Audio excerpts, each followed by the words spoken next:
La Banque mondiale a indiqué vendredi que les envois de fonds des travailleurs migrants à leurs familles dans le pays en développement devraient atteindre 436 milliards de dollars en 2014 à l'échelle mondiale, pays développés compris.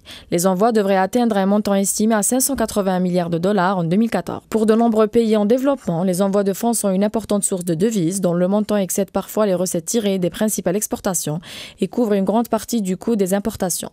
Néanmoins, la Banque mondiale observe que si les perspectives à moyen terme semblent bonnes pour les envois de fonds, leur croissance risque de ralentir à cause du retour des migrants dans leur pays d'origine, en raison de conflits ou d'expulsion du pays d'accueil. Dans le classement des plus grands pays bénéficiaires de ces transferts, la Banque mondiale indique que l'Inde s'est maintenue au premier rang avec 70 milliards de dollars en 2013, suivi de la Chine 60 milliards de dollars, des Philippines 25 milliards de dollars, du Mexique 22 milliards de dollars, du Nigeria 21 milliards de dollars et d'Égypte 17 milliards de dollars.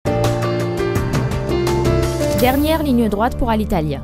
Le conseil d'administration de la compagnie aérienne italienne en grande difficulté doit se réunir lundi 14 avril à Milan.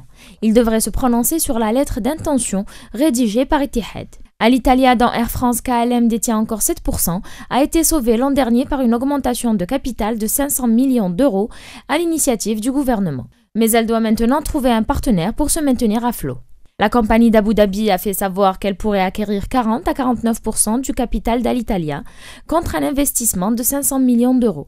350 millions serviraient à entrer au capital d'Alitalia, ce qui apporterait ainsi un bol d'air financier à la compagnie. Après plusieurs mois d'ajournement, les événements se sont précipités ces derniers jours. James Hogan, directeur général d'Etihad, a rencontré jeudi Matteo Renzi, le président du conseil italien. Toutefois, cette offre est soumise à une série de conditions drastiques. Si elle n'était pas remplie, Etihad renoncerait à son investissement. Etihad détient déjà des participations minoritaires dans Air Berlin, Virgin Australia, l'Indian Jet Airways et bien d'autres. Le transporteur basé à Abu Dhabi mène de front une double stratégie de croissance organique et de partenariat pour développer son réseau international et rivaliser avec les autres grands acteurs du marché du transport aérien dans le Golfe, Emirates et Qatar Airways.